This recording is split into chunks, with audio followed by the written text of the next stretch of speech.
Okay, so I wanted to do kind of a quick video. We're going to talk about some of the things to keep in mind whenever you order the Heli 4.0, and we're going to go over the weights and the measures of the thing. It won't be a very quick video, just mostly some stuff to keep in mind before you buy. The biggest thing is that almost all of iSta Breeze's products, and this is going to apply to United States buyers. I don't know the rules across the world. This only applies to people inside the U.S. that are buying. Some other countries might have similar setups. You will have to dig into it wherever you are. But in the United States, if you order a product from iSta Breeze, 9 times out of 10, it ships straight from their facility to your front door. This is different because it has to ship by freight. UPS sold off its freight division some years ago and now no longer deal with freight inside inside the United States. Anything that's shipped freight from out of the United States is going to be handed over to a third party, and that messes with the process a little bit. Ground shipments, whenever they come in, everything coming into the United States has to go through a customs broker.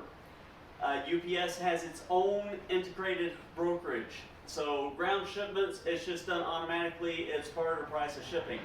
If it comes in freight, it's different.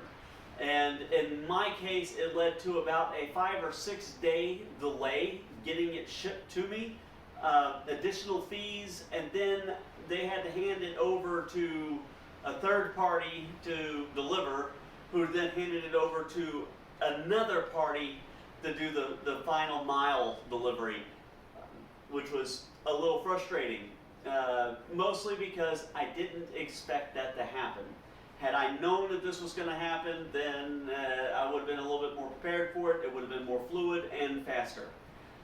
In my case, because it has to go through a brokerage, UPS still has their own integrated brokerage, but it's not automatic with freight shipments. It landed a couple of weeks ago on a Thursday or a Wednesday. They didn't contact me until the end of the day on Friday to tell me that I needed a broker and that they could perform that role. They asked for a bunch of paperwork from my part, which I provided to them, and immediately. I provided it to them immediately, and then it took them the entire next week to figure it out and get it done, and made them look like they didn't have any idea what they were actually doing, which was the source of my frustration. So it didn't actually leave UPS's facility in Dallas until a week after they received it in the United States. At that point, they turned it over to Estes, which then brought it to Amarillo, and then Estes took it from Amarillo to Lubbock, where I live, and turned it over to a fourth party, who then they were going to bring it to me in a couple of days. I ended up just going and picking the thing up.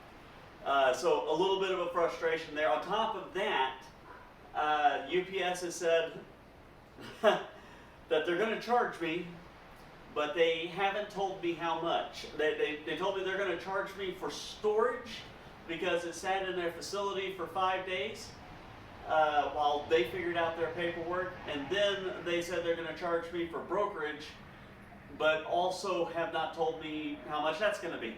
I am still waiting for that bill, if it ever comes.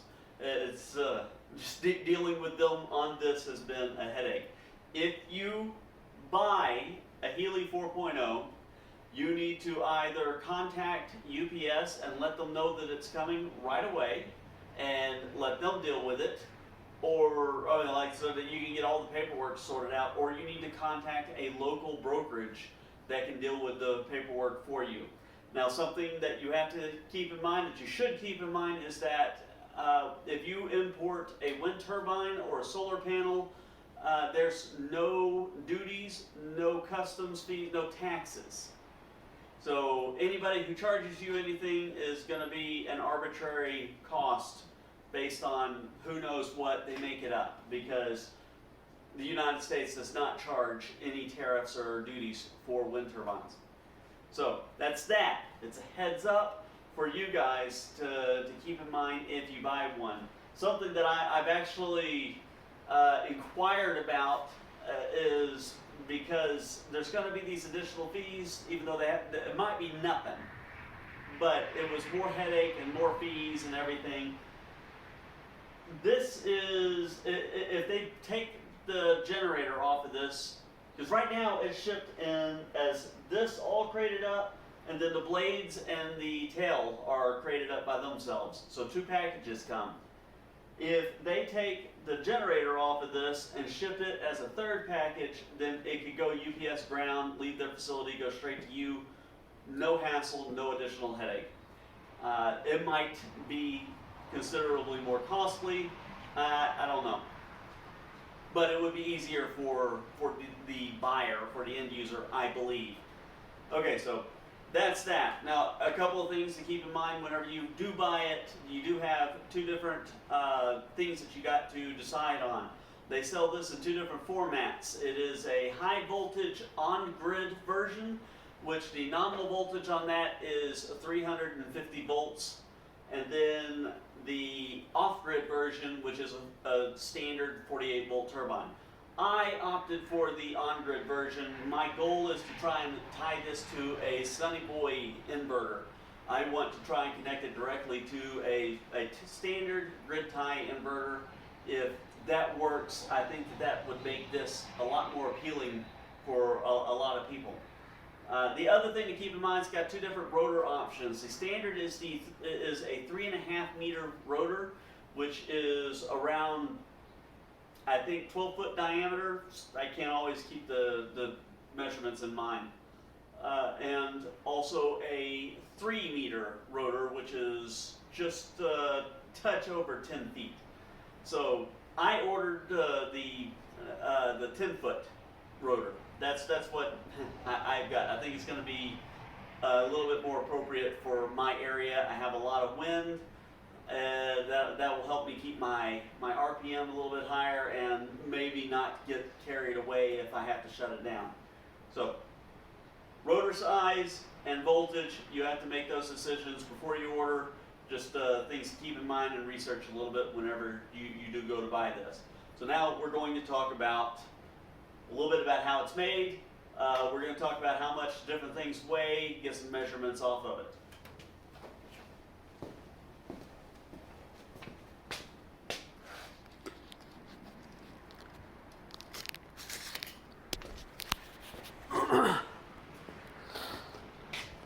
Okay, so one of the things we're going to start with is just the sheer size of this thing. It is a large body. It is a large turbine. It's very heavy. I did weigh this. The stub, the nacelle, and the generator together weigh 173 pounds. I am not even going to attempt to try and translate that into kilograms off the top of my head. Google will tell you 173 pounds. And it is a pretty good size.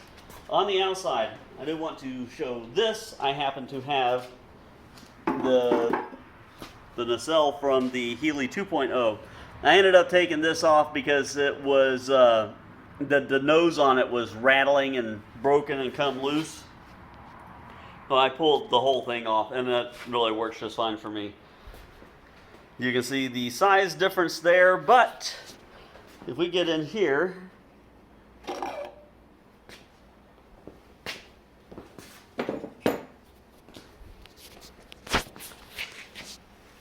I actually see that there's quite a bit of room, and the Heli 2.0 cowl would actually cover this because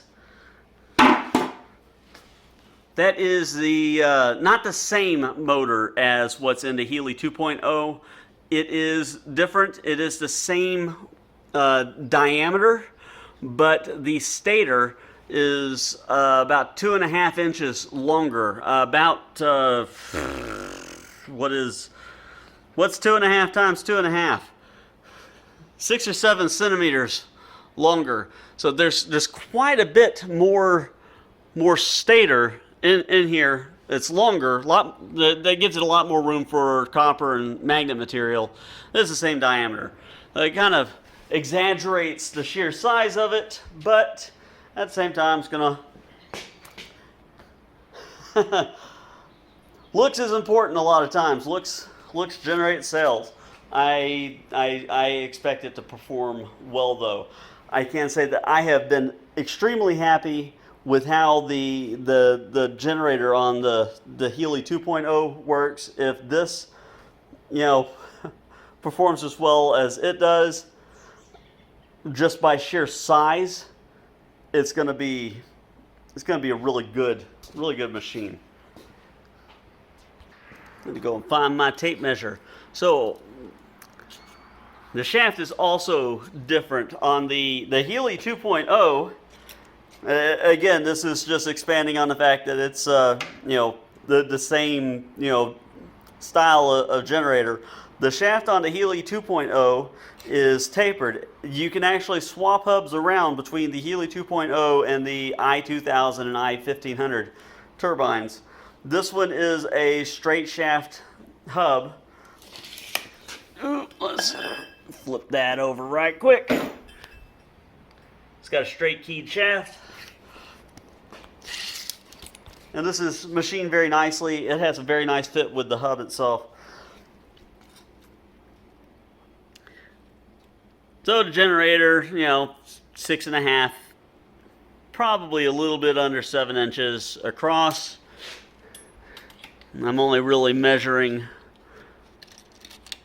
the stator length there, or potential stator length.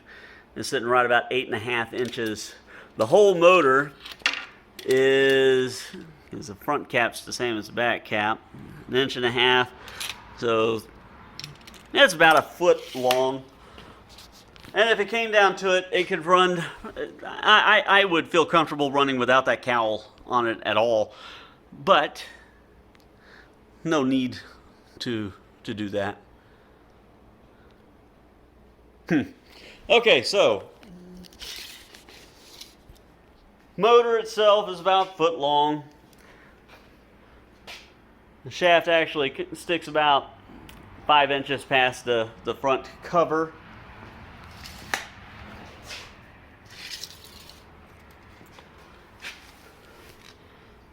This was a measurement I was trying to get whenever I was preparing for this. I'm kind of eyeballing this. I'm going to get an exact one whenever we actually get it measured. But it puts about 14 inches between the hub and the tower stub. Doesn't really seem like I would have rathered more clearance. Means my tower, the top part of my tower is going to have to be a little bit taller than what I was planning on. Probably not too big a deal. Alright, stub up to the cells, about 18 inches. About 23 inches to the shaft itself. Whole construction is very heavy. The frame and all of the brackets and everything that are on it, they are all made out of 6mm steel, galvanized. It's got a very nice coating on it. It's very nicely made. They did a good job on this. The counterweight down here is this is 10mm, and who knows what that is. It's like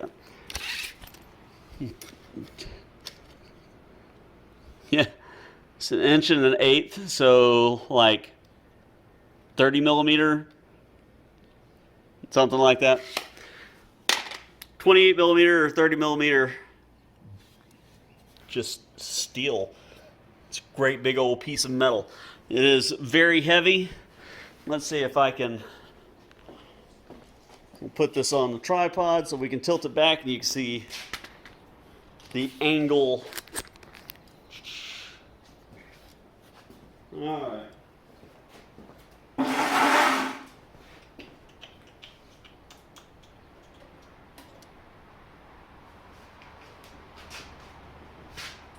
It will tilt back close to probably a 60-degree angle.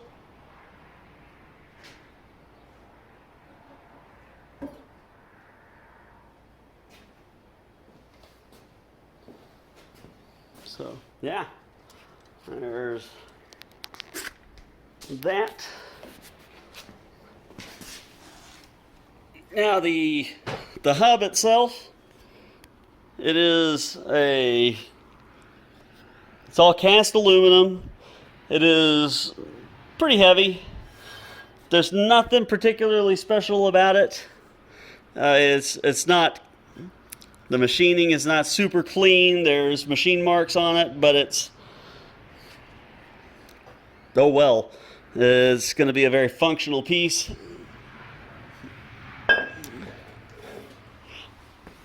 Something that I'm actually I'm working on this in my head. I want to connect a brake rotor to the back of the hub that I then can mount a caliper to where if I have to bring this thing to a stop, I got better options than just shorten the phases. I do have a little bit of concern about being able to stop this thing if I short the phases out. Alright, so then on top of, blades go on the hub, this retaining disc goes on top of the blades. That only weighs about 1.5 pounds. It weighed 22 ounces. Scoot that further out of the way. Talked about this whenever I unwrapped it. There's nothing particularly special about the design of the nose cone. I think that it is actually a very nice build. It looks very clean. It's very smooth. It's very nice nose cone. I dig it. I really do. I like it. Now with the blades, let's see if I got a place where I can lay this out. The blades are very, very staticky. They attract dust. Like I struggle to believe. And then the blades fall right at exactly 60 inches from tip to probably the flat here. Once mounted on the hub, it's probably going to be about 122 inches, just a little bit over 10 foot in diameter. I did weigh the blades. They weigh in at just under 5 pounds. It's 4 pounds. I think it was 12 ounces. 4 pounds, 12 ounces. I didn't weigh each individual one. I'm going to do a video assembling the rotor and balancing it, and we're going to weigh each individual blade so that we can get an idea of what our weights need to be for balancing it. Ooh. The tail is made the same way as the Heli 2.0. It is a very simple box tubing with or it's not even box tubing. It's 2 pieces of C-channel that are welded together, which is fine. It's worked very well with my my Heli 2.0. The only thing that I have any real concern about is that I have had 2 other people tell me that theirs, one on a Heli 4 and one on a Heli 2.0, they got a crack right in here. Mine hasn't cracked. I haven't seen any damage like that, but because I've had 2 other people tell me they have, it's something I'm going to keep an eye out for. The good thing is that if it does happen, we just weld it back together. All right, here's our tail. The tail weighs 11 pounds. It is made out of 4mm solid steel. It is galvanized. It's got a very nice finish on it that was then subsequently rubbed a little raw during shipment. I expect that there will probably be a little bit of rust on this thing, not a tremendous amount. I'm not terribly concerned about the finish. Things here don't rust very badly, but I am concerned a little bit about it being just a teeny bit too small. But if that turns out to be the case, I am making this to where it's going to be easier for me to get up and down. I think that the tail vane on my Heli 2.0 is too small. It takes a lot of wind to roll the thing around. If that's the case with this one, I'll be able to take it down easily and put up a new tail. Taking the tail off of my Heli 2.0 is a little bit more adventurous than I feel that change is worth. Let's see, what haven't I discussed? It does come with all the hardware to mount the blades. The bolts for the tail, they come already mounted up, and then the bolt to secure the rotor onto the shaft, it comes taped to the to the shaft. I'm actually a little concerned because, oh, there's my key. Okay, thought I lost the key. Now, I am a little bit concerned about that little just that one bolt holding it on, but we're gonna run it and just see what happens. I'm probably gonna go. I'm gonna go ahead and put an actual lock nut or lock washer on it just to be on the safe side.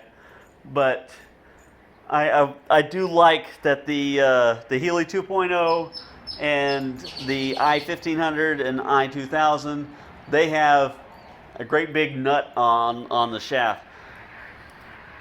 It makes me a little bit more confident. So this is the same thing here. They do include that lock washer. It's not my favorite style of lock washer. I am going to install it, and we'll see how it holds up. I would like to see traditional flat washers and split ring washers myself. I don't have any bad experience with this type of washer. My concern is strictly based on I haven't seen these in the field a lot. Luckily, there's 5 of them in every blade, and after I have this thing up for, I'm going to bring it back down at the 1 month mark, and then the 6 month mark, and then the year mark, just to do, evaluations on it. So I think that's covered the individual pieces. We got the nose cone, tail, the body, blades. Okay, yeah, I think that's it. And this turned into a 25-minute long video, which was a lot longer than I really intended it to be. So sorry about that. Thanks for everybody who stuck it out and watched the whole thing. If any of y'all have any questions about it, I still have a couple of tests that I'm going to do. I'm going to do some open voltage tests just for the fun of doing it, really, because until I can tie it to an inverter, I don't have any way to load it up to actually, do a proper bench test. But I'm gonna spin it just for the fun of it. If there's anything that you would like to know about this that I didn't cover in this video, ask below. I will try and get that covered as soon as possible. Outside of that, thank you guys for watching. Have a wonderful day. Stay tuned for more.